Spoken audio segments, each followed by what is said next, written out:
Be sure to check out the blind ability skill on your Amazon device. Just say, enable blind abilities.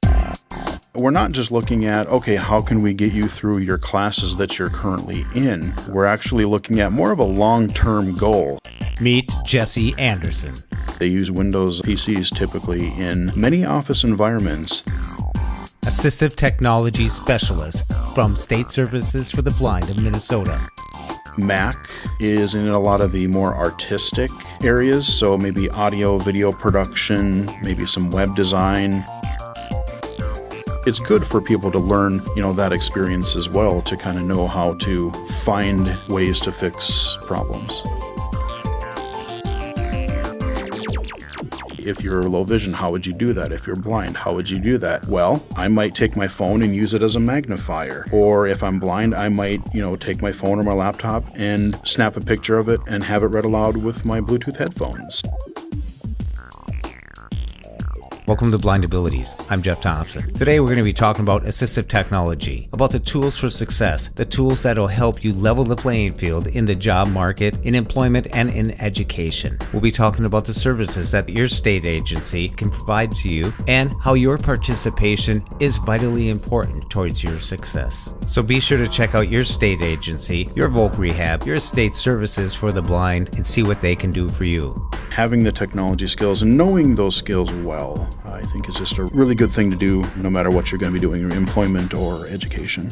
If you are low vision, you may be a Zoom text user, but you know what? It might be a great idea to learn Windows Magnifier because A, it's free, B, it's built into Windows. If you want to find more podcasts with a blindness perspective, check us out on the web at www.blindabilities.com and check out our extensive library from Job Insights, TVI Toolbox, iPhone 101, and our tech show Tech Abilities, where we cover the latest developments, the latest innovations, and the technologies that will enhance your opportunities for success. I'm into, a little bit of everything, but I'm definitely still a nerd. Please welcome Assistive Technology Specialist Jesse Anderson. We hope you enjoy.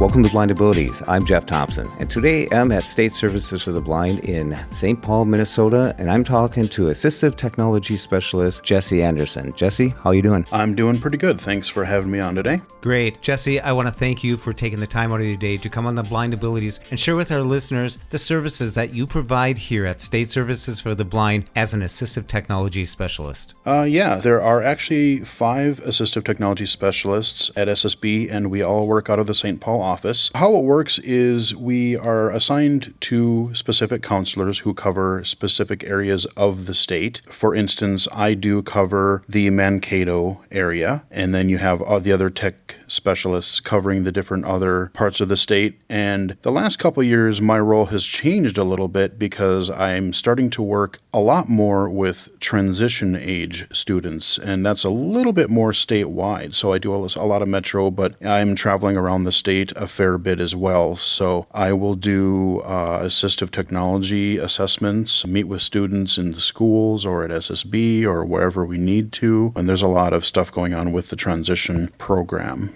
Well, that's a good age, 14 to 21 students that are transitioning from high school to college, where they really want to hone in on some accessible technology to gain employment. Yeah. During one of the, when I meet with a student, it could be anyone between 8th grade on up in school. And like I said, if they're in the area, sometimes they'll meet here at SSB. And if they're local, that is really helpful because we do have quite a few more types of devices in our technology lab or our resource center here. But I do go on the road a lot, especially to greater Minnesota. So a lot of times we'll set up a meeting to meet in the student's school during some time that they can meet, either during study hall or something like that. And when I meet with people, some of the things we look at, we're not just looking at, okay, how can we get you through your classes that you're currently in? We're actually looking at more of a long-term goal. So even if you're 8th, 9th grade, we're still kind of going to be looking at, well, maybe you want a summer job. Maybe you want to work a little bit after school, or maybe you're participating in some transition-related activities through SSB or other organization. And then moving on to,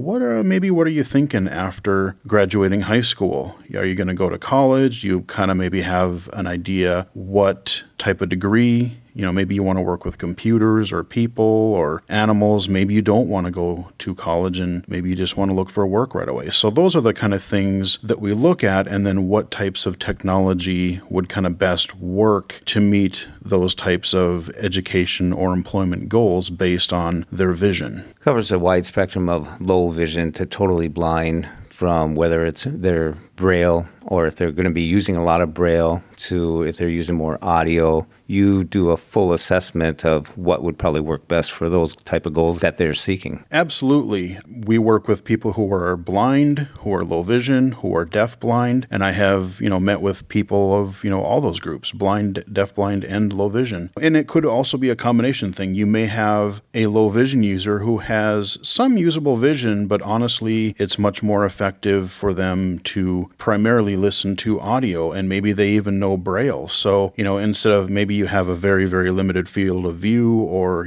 very, very low vision. And so visual is just not practical. So we may still look at Braille displays. We still may look at a lot of audio. Yeah, it could be anywhere from computer software to smartphones, tablets, Braille displays, note takers, portable devices, CCTVs, any kind of number of things. And so when we get a referral from the counselor and just kind of get an idea of the person's vision and kind of what they're thinking of doing, then we can kind of help them identify what would work best for them. And that's great because people are coming in, they're probably trying to set up an employment program. So they're working with their counselor, and then you have a transition team, and your part of this is when it comes to technology. So what is an assessment? When someone does come in for that assessment, how long do you spend with them, and where do you start? Well, when we do an assessment, usually I tell people that I kind of schedule things for, I would say, between an hour and a half to 2 hours. I usually block off a 2-hour block of time and then even have a little bit of extra time after if needed, because I always let people know that, if we go through things quickly and end early, or if we go a little bit longer, that's totally fine. My main thing is I don't want to rush people through everything. We're going to cover a lot of different topics, a lot of different types of technology during that assessment as it is. And so I want to give people enough time to ask questions, try out some of the technology and not rush through everything. We'll have the information from the counselor's referral, and I'll just kind of ask some general questions. What is your vision? Is it stable? Because we also want to look at, maybe your vision is like this now, but, maybe it was a little bit better 6 months ago. And is it stable, or is it expected to deteriorate over time? And so we want to look at, if that is the case, you may be able to use some large print now, but you may also kind of want to look at using more speech, or gradually, especially if someone's not used to it, getting used to using more audio and maybe Braille or something like that, because as their vision changes, they'll need to do that. We look at what their needs are, how they like to best process information. Are they a visual learner? Do they have to physically read it either visually or tactily through Braille, or do they prefer audio? What's most efficient? And if we're looking at employment, we're looking at even things like, yes, okay, I might be able to read visually, but it's not really that fast. And if I was in a fast-paced work setting where I had to get my job done quickly. Maybe I'm talking with customers on the phone and need to access client information at a customer service job. Maybe print isn't the fastest, and you do have to look at audio because you also have to look at the level of productivity that makes sense. My experience out in the workforce and the businesses, corporations, all that, it seems like a lot of companies are PC-based or they're Microsoft-based through their databases. I see a higher percentage of people using JAWS or NVDA on their computers that are in the workforce. I mean, Apple's good with VoiceOver and your phone. A lot of people use that, and the Androids. But predominantly in the workforce, I see Microsoft-based computers. Yeah, that's actually what we see a lot too. It's actually really interesting in education because in high schools and stuff right now, we have a pretty good mixture. Some, I'll meet with some students, and some schools will use iPads a lot, especially for special education. You'll see some schools that try to use Chromebooks, which they do have accessibility built into through them. I don't have a lot of experience with it. I really need to get my hands on a modern Chromebook to play with that a little bit more. But a lot of people do find, even though they do have accessibility built in, they find it a little bit more restrictive. So they would like to either use more of a PC or a Mac. But you have some schools that'll have PC, some will use Mac, some will use iPads, and it's just a wide variety of things. And then when you get to college, it's kind of a free-for-all, because everybody has their own way to take notes or write reports. You can use your Mac, you can use your PC. But like you said, in the work world, and this is even if somebody's in high school, and if they're like, oh, I want to be a psychologist, or I want to work in an office, or I want to work in some type of setting like that, I do let them know that, like you said, they use Windows PCs typically in many office environments. The main place where I would see Mac is in a lot of the more artistic areas. So maybe audio, video production, maybe some web design, but that could go either way. We do recommend some Mac packages. Or if somebody is, maybe you do have a technical position, but maybe somebody is wanting to develop, they're a programmer and they need to develop for Mac or iOS, you have to pretty much have a Mac to do that. So there are cases where we do recommend, but yes, in a lot of business settings, I would say I can probably count the number of actual office settings on one hand that would use a Mac. It's all been pretty much Windows. Yeah. Well, that's the unique thing about what you do here at State Services for the Blind is you develop programs for individuals, for their needs, what works best for them to succeed. Correct. So, Jesse, say someone does acquire a piece of equipment and it's working for them, but they want to learn a little bit more about it. What do you suggest to them to do at that point? Well, when we meet with people during the original assessment, we'll kind of also look at what their computer skills are. Not just computer skills, but how well they use the computer, if they're using an iPhone or an iPad, Android device, or whatever technology it is that they need or are currently using. And, we'll let them know that we do have a couple of on-staff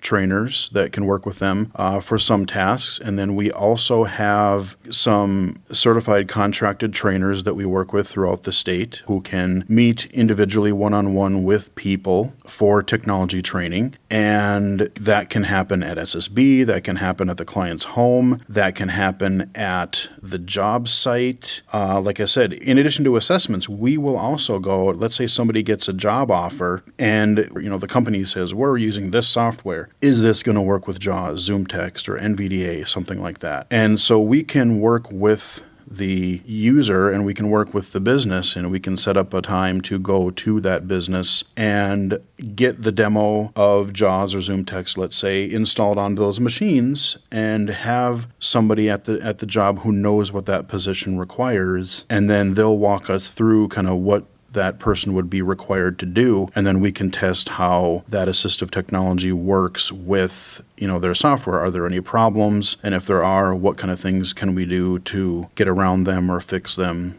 Yeah, there's a lot involved with training or with assessing job sites, all kinds of different things. So they're not alone. No. And if somebody has, we got some equipment for them, or they have equipment already. Like I said, there's the training part of it, and then let's say somebody gets, receives some technology with the assistance of SSB. We give them an assistive technology resource guide, and that's kind of a long document that has all kinds of helpful information. It'll have all of their device information, their serial numbers of their devices. It'll have some common tips for different things. A lot of times we have a few cheat sheets for certain, for some programs, like, using some of the built-in accessibility features of Mac and Windows. And then, there's also in this resource guide, we also provide contact information for a lot of the common types of devices that we recommend. So be it a computer, a Braille display, Zoom Text or JAWS, something like that. And, we do encourage them, we are definitely there to help, but we also do encourage them to contact, if let's say they have a computer program, their computer just,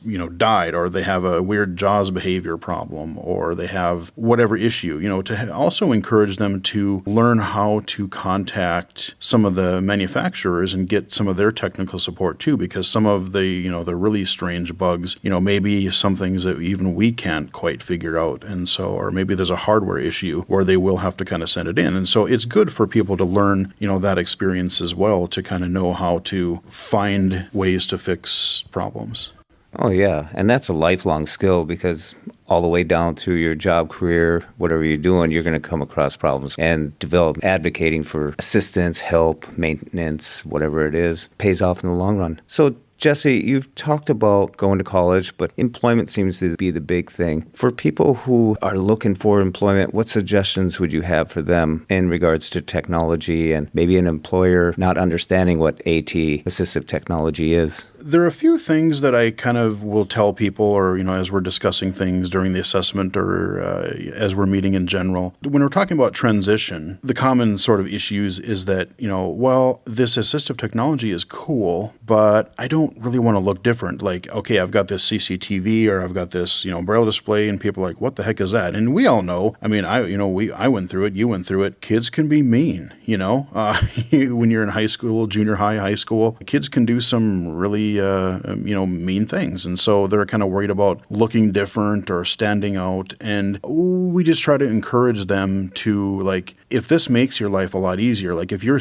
really struggling to read that assignment, if you're really struggling to see the whiteboard at the front of the room or to write that report or whatever it is for school, you might look a little bit different, but everybody uses technology in the room now. I mean, you've got people using their smartphones and tablets and laptops and things. So you might have a few little bit different things, but if it's going to make your life a lot easier and more efficient, speed up what you're doing and spend half an hour instead of 3 hours on an assignment, don't worry about it. And when you get to college, not only will people not care, but that's actually a really interesting starter, conversation starter, because then people go, oh dude, what's that? And then you can show them stuff, and then they also get more of a positive impression of, oh, okay, you're going to college, you're going to look for work. Kind of gives them more of a positive impression on blindness or low vision as well. One of the other things that I would talk about is that when you're at that employment stage, I think it's just really important to treat the job search as a full-time job in itself. A lot of people might kind of expect, oh, well, SSB is here and they're going to help, or they're going to find me a job. Like, oh, they're going to get a job for me. No, we're definitely here to help you, but you definitely have to do your part as well. And like, speaking from experience, I got my undergrad degree, and after that, I was unemployed for 3.5 years, but that wasn't for lack of trying. I basically, set aside anywhere between, 6-8 hours a day on weekdays and sometimes weekends as if I found a good job lead. And I would apply for jobs. I would look for jobs. I had a whole jobs folder where I would, have several types of templates for resumes and cover letters where maybe I'm applying for help desk jobs, or maybe I'm applying for a web design job, or, a customer service, like any type of job, so I could just quickly get those out there. And then I would even have Excel workbooks, because it was just, I was applying for so many jobs that it's so hard to keep track. And so I would put, okay, I applied for this business, this position, I applied for it on that date. Did I get a response? Did I get an interview? What are the things? So, because otherwise I was not going to remember it. In that 3.5 year period, I got so many rejection letters. I jokingly would tell people that I could wallpaper my apartment with them. So it's just, you really do have to put in the work and treat the job search as pretty much a full-time job to really get good results. You really got to put in, especially since we have to prove ourselves, hey, we're blind or visually impaired or deaf blind, but we can do things too. The other thing that I would kind of recommend as far as technology goes that can be really helpful is, okay, so you get an interview. And I didn't do this right away, but what I found to be helpful as I started doing later on was I would bring some, not everything, but I would bring a couple of commonly used items with me to that interview. It could be my laptop in a laptop bag. It could be now it would be my iPhone. And you'll be doing the interview, and by that time, they will probably know that you have a vision impairment. And they may, employers will have concerns. It's like, oh, can you do this part of the job? Or how would you do this part of the job? Can you do it quickly enough? And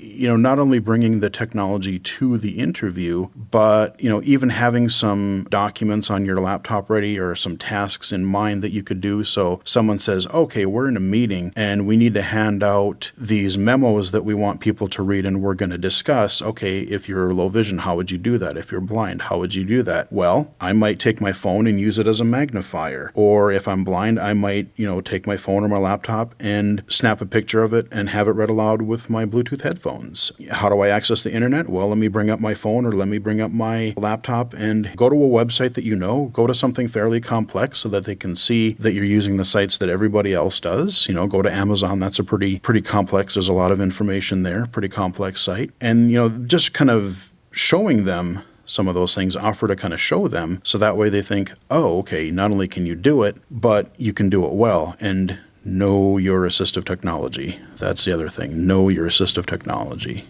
That's a good point, because sometimes you may get the equipment, but you don't know how to use it. And that takes a lot of time to get familiar with it so you can use it efficiently. And that's a great point when you're at a job interview, because that person, their internal monologue is wondering, can they do this? They're not saying it, but their thought bubbles are, I doubt if they could access a computer. So you're actually breaking that ice and showing them and just opening the door for the possibilities like, wow, I didn't know that. Because a lot of people don't know what we can do with assistive technology. Absolutely. And I would say that a lot of people really underestimate. That's one thing that I see in education. That's one thing that I see in employment, just kind of everywhere. A lot of it isn't as long as we're doing everything that we can, we're capable. But there's a lot of low expectations, or just, people just don't know that, oh, yeah. I mean, I've had people ask me, actually, it was fairly recently, I was getting mail, and somebody at my apartment complex was like, oh, so do you work? And I'm like, yeah. Oh, okay, that's interesting. I said, yeah, not only do I work full time, and I do this and I do that. And, it's just kind of even people that, kind of see me around, they're like, I didn't know really what you could do. So yeah, we encounter that a lot. It's just a lot of low expectations, but something like that can help a lot. It's just being prepared. That's the great thing about state services for the blind, because when you're in the predicament of, maybe you just lost some eyesight, or maybe you've been blind and you looking towards transitioning to college, to the workplace, you can come here, get a counselor, and you'll meet up with someone like Jesse, an assistive technology specialist, to find the tools for success that'll help you level the playing field, basically, put you on an even keel with everyone else. And like Jesse mentioned, employment. They have employment specialists as well that can help you look for jobs, teach you how to look for jobs, teach you some skills of resume building. Mock interviews as well. Mm-hmm. There's so many services here that you can get at State Services for the Blind, your state agency, your vocational rehab, wherever you are. Check them out. And Jesse, what advice would you give to someone who is transitioning from high school to college to the workplace? Really, it's just kind of a matter of look at what you want to do. I've had people come in and say, well, what are some blind jobs I could get? And yeah, there are certain things, I'm not going to become an airline pilot or a driver or something like that. But if you want to work on mechanics, if you want to work in an office, if you want to do, work in education, there's probably, especially with all the services and all the technology and different things, there's probably a way to make it happen. So don't pigeonhole yourself into necessarily like, oh, I can do customer service, or I can do tuning pianos, or I don't know if that's a thing anymore, but, And like I said, knowing your technology, learning those technology skills as early as possible, I think is really helpful, because not only just for employment, but for independence, just being able to look things up on the internet. Amazon Prime is wonderful and evil at the same time, because, it's so easy to buy things, but I can research products and shop. I can pay my bills. I can do all kinds of things with my phone or my computer, whatever. So just having the technology skills and knowing those skills well, I think is just a really good thing to do, no matter what you're going to be doing, in employment or education. Great. Jesse, on a daily basis, what tools do you utilize? In my job, I use a lot of different tools myself, because I am indeed legally blind. I have some vision, but I am legally blind. So I actually use a combination of magnification and speech. I find myself using Windows Magnifier actually quite a bit, especially in like Windows 10. Windows 10 has Windows Magnifier built in. It also has some nice high contrast features that I've been, especially in the latest October update, they've really fixed some things and added some things so it's worked better. But I'll use Zoom text from time to time. But honestly, I use a screen reader. I use speech a lot. I use NVDA a lot. I do still use JAWS sometimes, but NVDA and even System Access. I really like the way System Access works on the internet. So, NVDA, System Access, JAWS, those are things I use all the time. I also use my phone. I have an iPhone, and I use the built-in magnifier to read little short documents or serial numbers. numbers, things like that. I use other magnification apps. I will use things like Seeing AI or Prismo or KNFB Reader to OCR a document really quick. I use Voice Dream Reader and Bookshare Books and Bard, and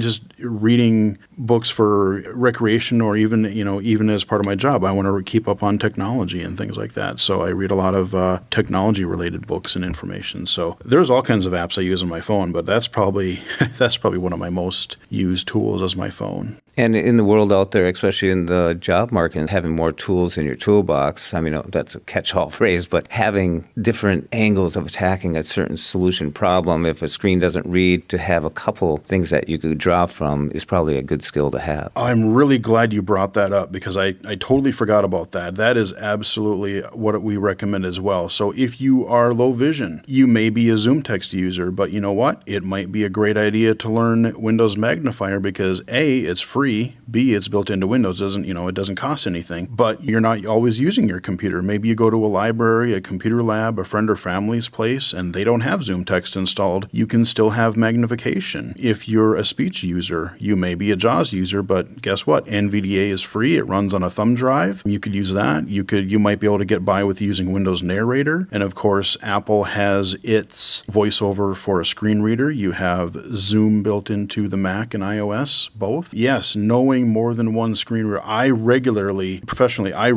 switch between multiple tools. Like if one OCR app doesn't work, I'll use a different one. I might visit a website with JAWS and it doesn't work, and so I use NVDA, or NVDA doesn't read something and JAWS does. So absolutely knowing more than one tool, especially nowadays with the way things move so quickly, absolutely important. It's really interesting being an assistive technology specialist right now, because things do move just so much faster. Back in the day, maybe you had Magic and Zoom Text, or you had JAWS and Window Eyes, and now you've got the Windows stuff, you've got Mac, you've got iOS, Android, and then that's not even getting into, people ask about, smart appliances like Google Home and Alexa, or the Amazon Echoes. There's so many different platforms, and they all can have good uses for them, but there's a lot to keep track of, and even we can't keep up with it all. I try to. I'm a nerd, and I'm into that kind of stuff, but I can't even learn everything. Especially I'll go onto my wife's PC and I'll hit the VO keys. Well, there are no VO keys on the PC laptop. So it's kind of fun that going back and forth for me, I can do it, but I have to think about it for a little bit and staying up to date with stuff. So I use a Mac, I can use the PC, I can use a couple other things, and that's an asset that I do. But it does take a little bit of work to get my brain wrapped around it again. Yeah, definitely. I would say, especially if you are totally blind or if you are a speech user, magnification, you can kind of figure things out, because the interface might be a little bit different, but you can kind of, I can click around and stuff. But me being a long time PC user and, just learning Mac a few years ago, I'm still not a great Mac user. I'll admit it. But I know enough to kind of get around and, do some damage. Yeah, the way that you would think of navigating a Windows screen reader is kind of a bit different with VoiceOver, and that took me a lot of time to kind of get used to. So, people go, well, I want to use a Mac because I've heard it's good for blind people, or I'm using a Mac and maybe I got to learn to a PC, and some people might have the mistaken impression that, it's just, they're both speech, you just learn a few commands and you go. Yeah, some can take a little bit more time to transition because some of the way you navigate and stuff can be a bit different. Now, in your position, a lot of us out here, we have friends in the community and stuff. We get to sample things once in a while, try kick it around the block a little bit here and there. Now, in your position, you probably go to conferences or events where they're displaying stuff or people want to show you stuff, vendors and all sorts of stuff. So you probably get a whole onslaught of different tools and accessible devices to sample. We do work with quite a few of our vendors. We do have vendors who come into SSB and show the tech specialists new devices or updates to new devices. But we also do periodically have events that are open to the public where, you'll have a vendor come by and, they'll show their devices and device demonstrations. And we have had people come in to do that. People come in to watch that as well. We also do, if we can, we will sometimes try to get down to the CSUN conference in California. Usually it's in March, and that is kind of the premier assistive technology conference. You do have things like Closing the Gap and ATIA. But those don't really focus on blindness as much, I think, as they used to. I've gone to CSUN now twice and absolutely love it. They're actually going to be in a new hotel or a new venue this year, so that'll be interesting. I'm not going to be going to that, unfortunately, this year, but it's a fantastic conference if you are into assistive technology, if you're a tech specialist, if you're a user, whatever. It is pretty fun. It's pretty informative.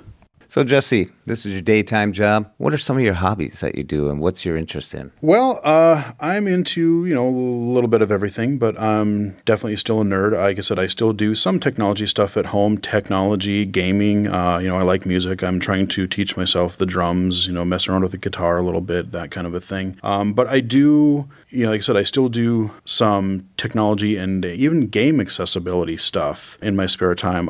For the past several years, I do run a YouTube channel called Illegally Sighted, and that's going pretty well. And I'm really trying to advocate, like I said, everything, my day job is all about work, but, there's more to life than just work. And, especially video games and VR, virtual reality, augmented reality, those things are all becoming, quite popular in, the mainstream world. And, blind and low vision users would like to be included in some of that too. And so as I've been doing the YouTube channel, it's kind of turned into this, I've really started working more with advocating for game accessibility, and I have a VR headset at home. So I've been trying to use that as a way to approach developers. We don't have standards yet for virtual reality officially because everyone is still trying to figure it out. So if we can get someone in there to say, hey, you're trying to figure things out, let's get accessibility as just one of those standards from the beginning, because it's much easier to do it from the beginning than it is to bolt it on later. So I've been trying to advocate for that. And as part of that, I did a presentation in fall of 2017 that's archived on my channel. I did a presentation for ID24, Inclusive Design 24, on VR accessibility for low vision users. And in March of this year, I was actually invited to be a presenter, part of a panel at the third annual Game Accessibility Conference, GAConf, as it's kind of referred to online and on Twitter. And you can go to gaconf.com, and it's a one-day conference that's held in San Francisco, and I was able to get things lined up and working, so I am going to be going down to that day of that conference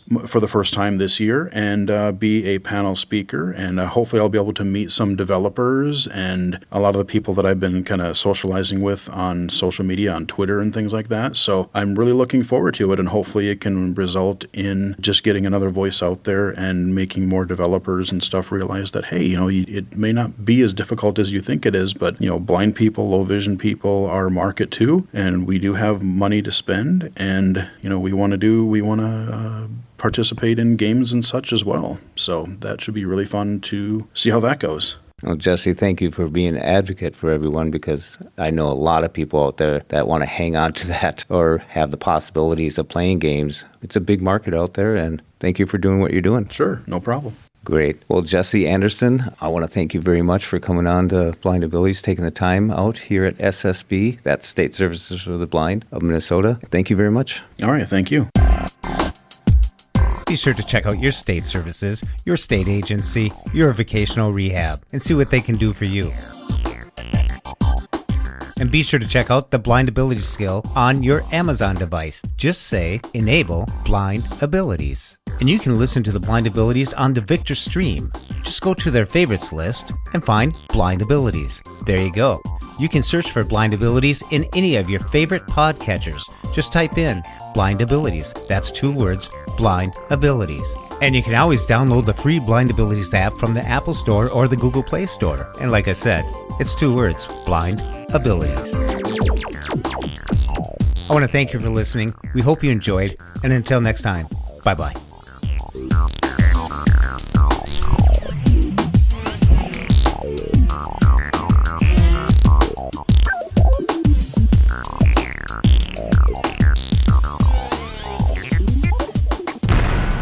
When we share what we see through each other's eyes, we can then begin to bridge the gap between the limited expectations and the realities of blind abilities. The realities of blind abilities. For more podcasts with a blindness perspective, check us out on the web at www.blindabilities.com, on Twitter at blindabilities, download our app from the App Store, blindabilities, that's 2 words, or send us an email at info@blindabilities.com. Thanks for listening.